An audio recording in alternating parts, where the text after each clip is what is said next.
ꯌꯥꯏꯄꯨꯕ ꯃꯥꯒꯤ ꯃꯑꯣꯡ ꯃꯇꯧ ꯅꯣꯡꯃ ꯅꯣꯡꯃꯒꯤ ꯑꯁꯨꯝ ꯍꯣꯡꯂꯛꯂꯤ ꯑꯐꯕꯔꯣꯝꯗ ꯍꯣꯡꯕꯗꯤ ꯅꯠꯇꯦ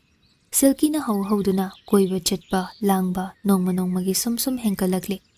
ꯃꯃꯥꯟꯅꯕ ꯖꯨꯠ ꯆꯥꯗꯕꯁꯨ ꯂꯣꯏꯅꯕ ꯍꯧꯔꯛꯇꯨꯅ ꯃꯁꯥ ꯀꯅꯥꯅꯣ ꯀꯥꯎꯈ꯭ꯔꯦ ꯉꯥꯏꯍꯥꯛꯀꯤ ꯅꯨꯡꯉꯥꯏꯊꯣꯛꯄ ꯑꯁꯤꯅ ꯄꯨꯟꯁꯤꯅꯤ ꯈꯟꯗꯨꯅ ꯂꯩꯔꯤ ꯃꯃꯥꯟꯅꯕꯁꯤꯡꯅ ꯇꯧꯗꯨꯅ ꯆꯨꯔꯨꯞ ꯌꯨꯁꯨ ꯃꯃꯥ ꯃꯄꯥ ꯈꯪꯍꯟꯗꯦ ꯁꯤꯖꯤꯟꯅꯔꯤ ꯉꯁꯤꯁꯨ ꯌꯥꯏꯄꯨꯕ ꯊꯦꯡꯅ ꯍꯧꯒꯠꯂꯒ ꯃꯐꯤ ꯂꯣꯏꯁꯟꯗꯨꯅ ꯊꯣꯛꯂꯛꯄꯅꯤ ꯃꯌꯥꯏ ꯀꯥꯗꯨꯗ ꯃꯄꯥꯕꯨꯡ ꯏꯕꯨꯡꯉꯣ ꯁ꯭ꯔꯤꯅꯤꯕꯥꯁ ꯐꯝꯗꯨꯅ ꯂꯩꯔꯝꯃꯤ ꯃꯄꯥꯕꯨꯡ ꯎꯕꯗ ꯈꯔ ꯈꯧꯇꯛ ꯆꯥꯖꯩ ꯑꯗꯨꯕꯨ ꯊꯧꯁꯥ ꯋꯥꯁꯥꯗꯕ ꯃꯇꯧ ꯎꯠꯇꯨꯅ ꯑꯗꯨꯃꯛ ꯂꯥꯜꯂꯒ ꯆꯠꯀꯦ ꯇꯧꯏ ꯁ꯭ꯔꯤꯅꯤꯕꯥꯁ ꯃꯆꯥꯗ ꯌꯦꯡꯂꯒ ꯇꯞꯅ ꯑꯁꯥꯎꯕ ꯐꯥꯊꯕ ꯈꯣꯟꯊꯣꯛꯇ ꯀꯧꯔꯛꯏ ꯌꯥꯏꯄꯨꯕ ꯀꯧꯔꯛꯂꯦ ꯍꯥꯏꯕꯒꯤ ꯃꯇꯥꯒꯨꯝ ꯃꯃꯤꯠ ꯃꯅꯥ ꯉꯣꯔꯣꯡ ꯑꯣꯟꯗꯨꯅ ꯍꯩꯅꯗꯕ ꯃꯑꯣꯡꯗ ꯂꯩꯁꯤꯜꯂꯛꯂꯒ ꯊꯧꯁꯥ ꯋꯥꯁꯥꯗꯕ ꯈꯣꯟꯊꯣꯛꯇ ꯈꯨꯝꯃꯤ ꯀꯩꯗꯧꯔꯒꯦ ꯕꯥꯕꯣ ꯎꯠꯂꯛꯂꯤꯕ ꯃꯑꯣꯡ ꯃꯇꯧꯗꯨꯃꯛꯅꯦ ꯈꯨꯝꯂꯛꯂꯤꯕ ꯈꯣꯟꯗꯥꯗꯨꯃꯛꯅꯦ ꯁ꯭ꯔꯤꯅꯤꯕꯥꯁ ꯃꯁꯥꯗꯣ ꯃꯔꯦꯡ ꯆꯠꯂꯕꯅꯤ ꯐꯨꯅꯤꯡꯕꯗ ꯑꯗꯨꯕꯨ ꯐꯥꯊꯔꯒ ꯑꯃꯨꯛꯁꯨ ꯍꯪꯉꯤ ꯀꯩꯅꯣ ꯅꯪꯅ ꯍꯟꯗꯛ ꯇꯧꯔꯤꯁꯦ ꯅꯃꯥꯒ ꯑꯩꯒꯅ ꯊꯕꯛ ꯆꯠꯊꯣꯛꯄꯁꯤꯗ ꯀꯔꯤꯅꯣ ꯅꯪꯅ ꯍꯟꯗꯛ ꯇꯧꯔꯝꯃꯤ ꯃꯌꯥꯝꯁꯤꯕꯣ ꯑꯩꯅ ꯀꯩꯗꯧꯔꯒꯦ ꯕꯥꯕꯣ ꯑꯃꯨꯛꯀꯁꯨ ꯈꯪꯁꯤꯟꯅꯗꯕ ꯁꯥꯔꯒ ꯍꯪꯂꯛꯄꯗꯨꯗ ꯁ꯭ꯔꯤꯅꯤꯕꯥꯁ ꯐꯨꯛ ꯍꯧꯒꯠꯇꯨꯅ ꯌꯥꯏꯄꯨꯕꯒꯤ ꯃꯈꯖꯥꯏꯗ ꯈꯨꯄꯥꯛꯅ ꯊꯥꯔꯤ ꯀꯣꯏꯆꯠ ꯆꯠꯄ ꯀꯣꯏꯂꯥꯡ ꯂꯥꯡꯕ ꯃꯌꯥꯝ ꯑꯗꯣ ꯅꯨꯡꯉꯥꯏꯖꯔꯤꯅꯤ ꯈꯟꯗꯨꯅ ꯈꯪ ꯇꯨꯃꯤꯟꯅ ꯌꯦꯡ ꯑꯗꯨꯒ ꯍꯧꯖꯤꯛꯅ ꯌꯨ ꯊꯛꯄ ꯆꯨꯔꯨꯞ ꯆꯤꯡꯕ ꯑꯗꯨꯁꯨ ꯂꯝꯕꯤ ꯂꯝꯖꯥꯎꯗ ꯐꯣꯡꯅ ꯑꯍꯜ ꯂꯃꯟ ꯃꯃꯥꯡꯗ ꯅꯪ ꯑꯩꯈꯣꯏꯕꯨ ꯃꯤꯌꯥꯝ ꯃꯃꯥꯡꯗ ꯌꯣꯜꯂꯤꯕ꯭ꯔꯣ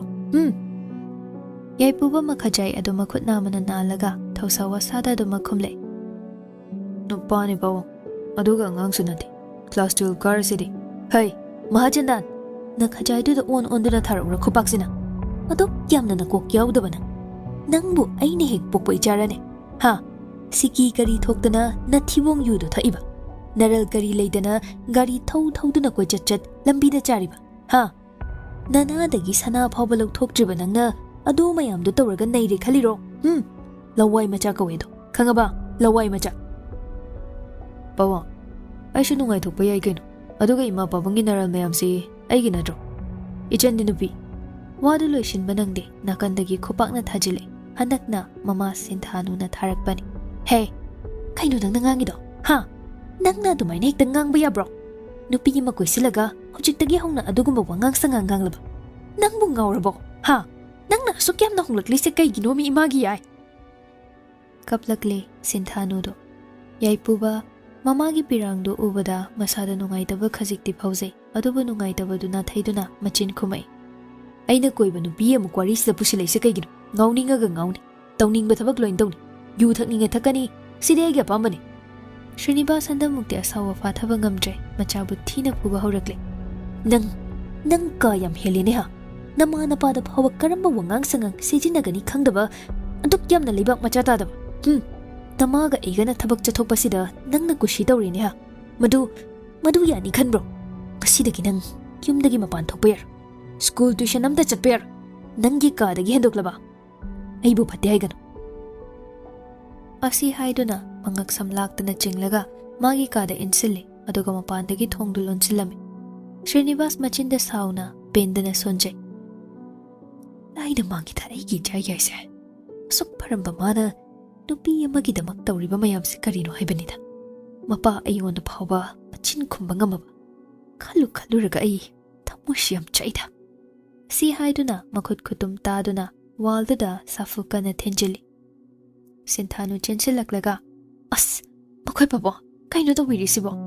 ꯑꯉꯥꯡ ꯑꯁꯤ ꯉꯥꯡꯅ ꯉꯝꯗ꯭ꯔꯤꯀꯥꯟꯁꯤꯗ ꯃꯣꯏ ꯄꯥꯕꯨꯡꯅ ꯑꯗꯨꯝꯅ ꯇꯧꯔꯒ ꯀꯥꯟꯅꯕ ꯀꯔꯤ ꯐꯪꯒꯗꯣꯏꯅꯣ ꯑꯗꯨꯒꯤ ꯁꯔꯨꯛꯅꯦ ꯇꯧꯕ ꯌꯥꯕ ꯊꯕꯛ ꯑꯣꯏꯅ ꯈꯟꯅꯕꯅ ꯐꯠꯇ꯭ꯔꯣ ꯃꯄꯨꯡ ꯃꯔꯩ ꯐꯥꯔꯕ ꯑꯉꯥꯡꯁꯨ ꯅꯠꯇꯦ ꯁꯦꯝꯗꯣꯛꯄ ꯌꯥꯈꯤꯅꯤ ꯑꯗꯨꯝꯅ ꯇꯧꯕꯤꯒꯅꯨ ꯑꯩ ꯌꯦꯡꯕ ꯉꯝꯗꯦ ꯃꯃꯥ ꯃꯥꯒꯤ ꯃꯑꯣꯡꯁꯤ ꯑꯩ ꯌꯥꯝ ꯄꯦꯟꯗꯦ ꯑꯗꯨꯛ ꯑꯁꯥ ꯂꯩꯅ ꯊꯝꯖꯕ ꯑꯩꯒꯤ ꯏꯆꯥ ꯌꯥꯏꯄꯨꯕꯒꯤ ꯃꯑꯣꯡꯁꯦ ꯑꯩ ꯄꯦꯟꯗꯦ ꯃꯥꯒꯤ ꯑꯁꯤꯒꯨꯝꯕ ꯃꯇꯧ ꯎꯗꯧꯕꯒꯤ ꯃꯍꯨꯠꯅꯦ ꯑꯩ ꯁꯤꯈꯤꯕꯅ ꯐꯩꯅꯦ ꯏꯆꯥ ꯄꯣꯛꯂꯤꯕꯁꯤꯕꯨ ꯑꯁꯤꯒꯤ ꯀꯨꯝꯍꯩꯁꯤ ꯌꯦꯡꯅꯕ ꯁꯔꯨꯛ ꯌꯥꯅꯕꯔꯅꯦ ꯃꯃꯥ ꯅꯨꯡꯉꯥꯏꯇꯦ ꯍꯥꯏꯗꯨꯅ ꯀꯔꯤꯗꯤ ꯎꯄꯥꯏ ꯂꯩ ꯈꯥꯡꯕ ꯇꯥꯕꯅꯦ ꯑꯩꯈꯣꯏꯅ ꯁꯦꯝꯗꯣꯛꯄ ꯌꯥꯗ꯭ꯔꯒꯅ ꯃꯁꯥꯒꯤ ꯃꯔꯅꯥꯏꯅꯤ ꯍꯨꯟꯗꯣꯛꯂꯨꯕ ꯌꯥꯗꯕꯅꯤꯅ ꯑꯃꯨꯛꯇꯪꯗꯤ ꯌꯦꯡꯈꯤꯁꯤ ꯋꯥꯈꯜ ꯃꯄꯨꯡ ꯐꯥꯔꯕ ꯅꯠꯇꯦ ꯍꯧꯖꯤꯛꯁꯨ ꯑꯉꯥꯡ ꯑꯣꯏꯔꯤ ꯅꯪꯉꯣꯟꯗ ꯐꯥꯎꯕ ꯑꯗꯨꯛ ꯊꯤꯅ ꯉꯥꯡꯕ ꯑꯩ ꯄꯨꯟꯁꯤꯗ ꯀꯥꯎꯔꯤ ꯃꯃꯥ ꯑꯩꯅ ꯍꯦꯟꯅ ꯄꯦꯟꯗ꯭ꯔꯤꯕꯁꯤ ꯑꯩꯒꯤ ꯏꯆꯥ ꯇꯣꯝꯕꯤꯕꯨꯁꯨ ꯎꯁꯤꯠꯇꯕ ꯑꯁꯤꯅꯤ mabungni haibama ma kaura malini machangi mamagi minungsi mangonda leitra malini sintha masida karamba mapana chakloi doribano yarese yam kaina khanjilaroisi angang adugi sarukne wata nabana pani icha yaise senaba mama thaudar lao lao kada kai no khanaba yaba khanarasi se haiduna Srinivas Sinthanu bukonduna moigi kada puna changminakre yamna luna tawjabani Srinivas mana magi nupibo nongmata akanba mityengna phawa yengdabani anidu kada changa phamungda tapna famthamini Srinivas tapna wangang bahore ibani na thabak chathokpasida ichasi mangdore kamai tawni Sintha karibu tawni gi moi baba ai thabak lepataba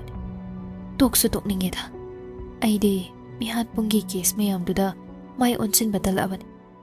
icha ani se khara yengsin ge hining ba kuirabani icha thobi su senabida ba yaroido hoi adumna tawrasi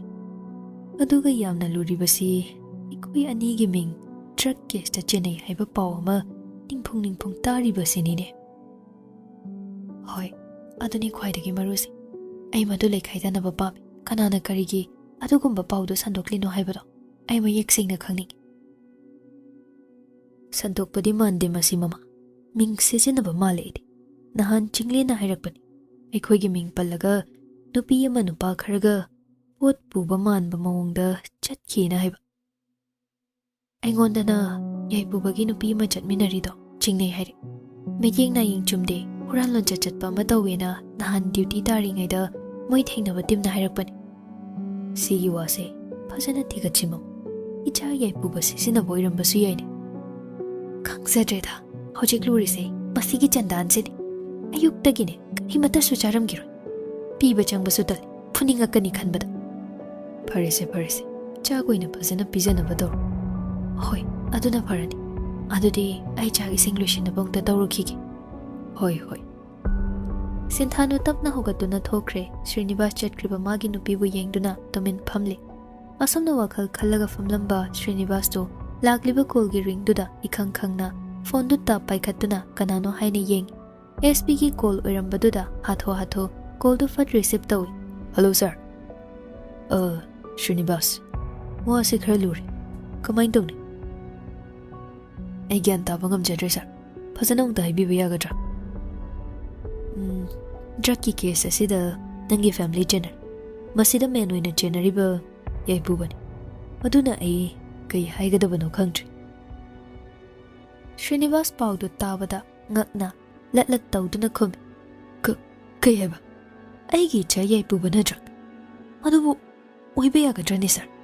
sir hoisu khangba nadra aigi cha yaipuba karamba mino haiba ai su ngaklibani case asi aina manamanin naidana tumina thigatlabani adubu yaipubani haiba confirm tarabagumani investigation khara chathari masigi result yenglaga ekhoi yaipubaga wari sanabana fan hoi sir hojik paugi oina fangliba information asidagi yaipubana noigi na chaoibana mana kusi tawduna drug puthok pushin tawe haina paw asipir adubu masigi chap chaba proof thigatli ai kai haigadabano khangdreda sir ai su tasingna sigi matang asimadi ngaklibani ne Srinivas aigi charo nalga yam luna loinabanina aina sumabu muna khangi aduga handak tawraklisi karino aishu khangdri aikhoi Ronalda aina hangbani mangonda yaipubana warawi moini kaunade khanakrena hari icha yaina handak tawrisi karino ai hojik phawba thasaba ngamdribani adune sir hojik ta su chaingang tawraga kada solon silaga thamibani asuk gyan taramba mana handak honga iba mawongsi aina urakani khaludaba mawong amani pare ai case asida noina khut thingjinbadi pamtri aduna aina selaga wawa laudabida dum thijinkigi hoi sir na fai haibado adum tobi pare si ai gen call dorbani yumgi mi atai khangan kiroisi ibani gi marakta wari se sum lehan kisi hoi sir pare WakhaL ka hena su kanjiluran aishu thamagi phani sir thambir SP du call kakre Srinivas potlum amagi mathakta potlum ama thangkatlakpa aduda WakhaL wana mangduna famle Somda Yaipuba ka manung aduda tawfam khangda koichat chattuna leiri. Amuk phamungda famtharaklaga bedside table adugi drawer dudagi churup upu puthore. Ngahaga sum churup upu duda yengduna le aduga machai ama facha toraklaga lighter lauduna mai chamlaga churup adu makhut khut sana chaplaga machin banda thangalaktuna chingba hawi. Sinthano kagi thongduma pandagi hangtoga changlakpani ure. Machana tawramliba thabak adu sauna maya chiktuna machagi nakta changsilaga masasagan laktana chingkhatuna churup ado machagi makhutagi mul aduga floor duda thadaraga makhongna naikhai amuk machada onsilaga mamit khana yengduna machinda sauna ngangduna chiri